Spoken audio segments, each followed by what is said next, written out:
Picture this. It's the 1920s and 30s.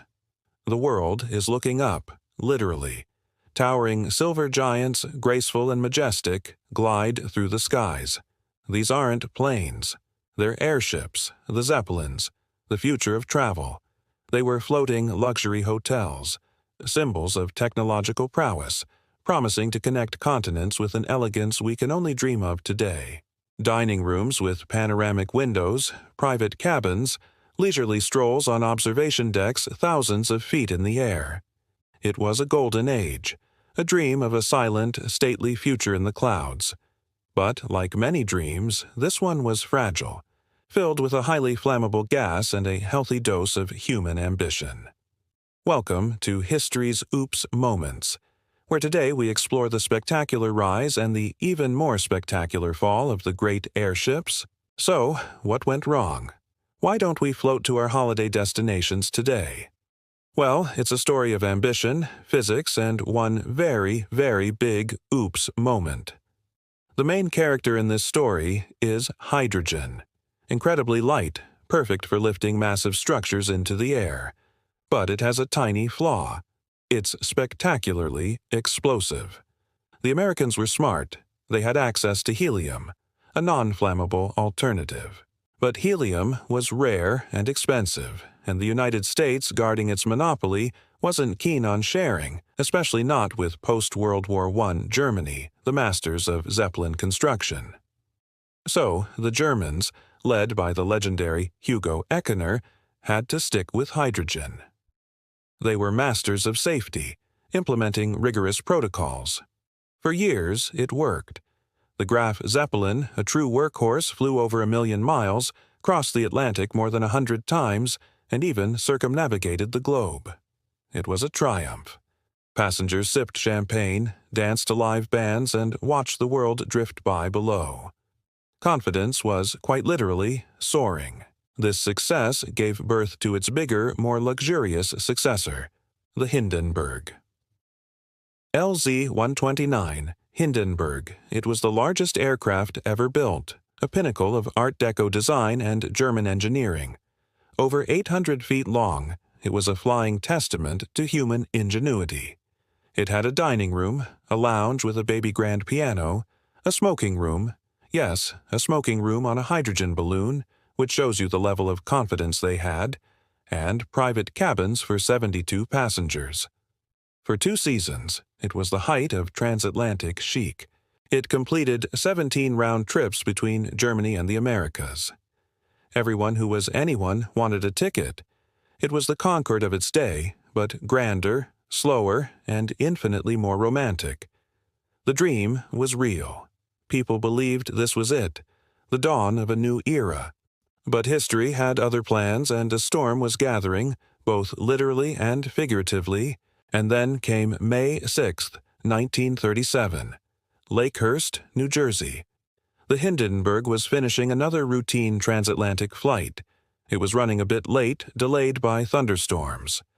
On the ground, newsreel cameras and a radio announcer, Herbert Morrison, were ready to capture its grand arrival. The airship majestically approached the mooring mast. Everything seemed normal. The landing ropes were dropped to the ground crew.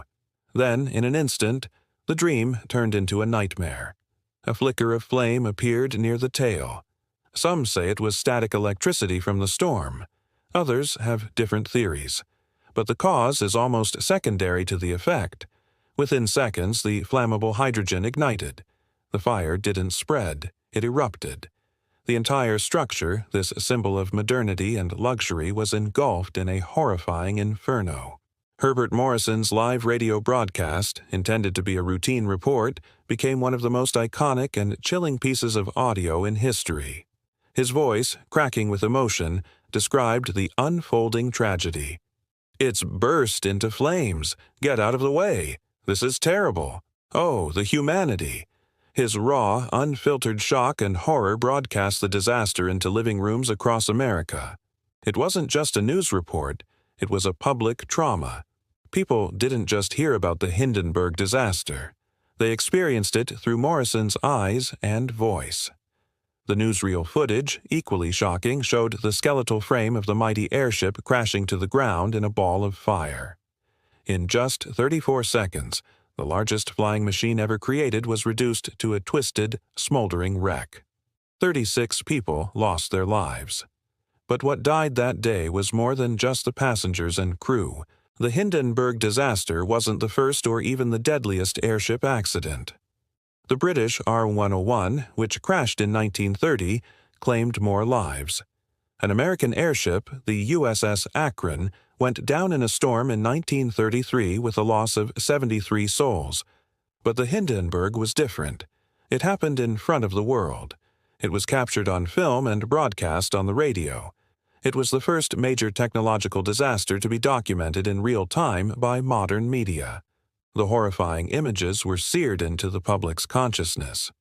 You couldn't just read about it in the paper the next day. You saw it. You heard it. The psychological impact was immediate and devastating. The public's faith in airship travel, which was already on shaky ground, was completely shattered. The golden age of the airship, which had seemed so bright and promising, ended in that field in New Jersey. The images of the disaster became an indelible symbol of technological failure. No company could convince passengers to board a hydrogen-filled balloon after that. The Graf Zeppelin was retired and dismantled. All plans for future passenger airships were scrapped. The dream of floating cities and gentle sky cruises evaporated into smoke. This wasn't just a technical failure, it was a public relations catastrophe of epic proportions. It's a classic case of a single, dramatic event completely changing the course of history. A monumental oops that echoed around the world. So, was the Hindenburg the sole reason we don't fly in Zeppelins? It was the final spectacular nail in the coffin, but other factors were already at play. The future was getting faster. Airplanes were rapidly evolving. The DC-3, introduced just a year before the Hindenburg disaster, was faster, more efficient, and could operate in a wider range of weather conditions. While airships were grand, they were also slow and vulnerable to bad weather. The economics were also shifting. Airplanes were becoming more profitable and scalable. The airship was a niche, luxury product in a world that was demanding mass transportation. The Hindenburg was the dramatic finale. But the story was already nearing its end. The future belonged to the wings, not the balloon.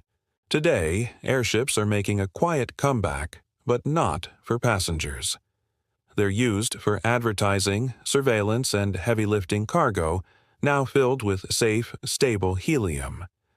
The dream of passenger travel, however, remains a relic of the past, a fascinating what-if in the annals of transportation.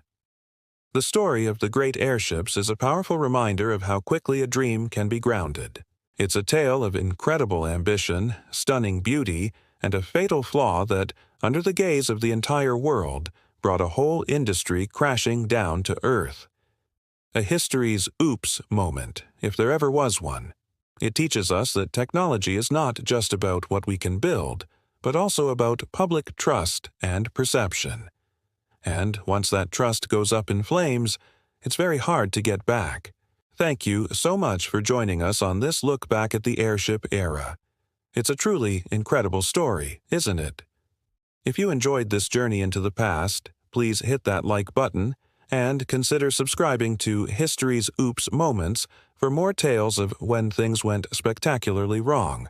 We've got so many more stories to share. Until next time, keep looking up, but maybe keep your feet firmly on the ground. Thanks for watching.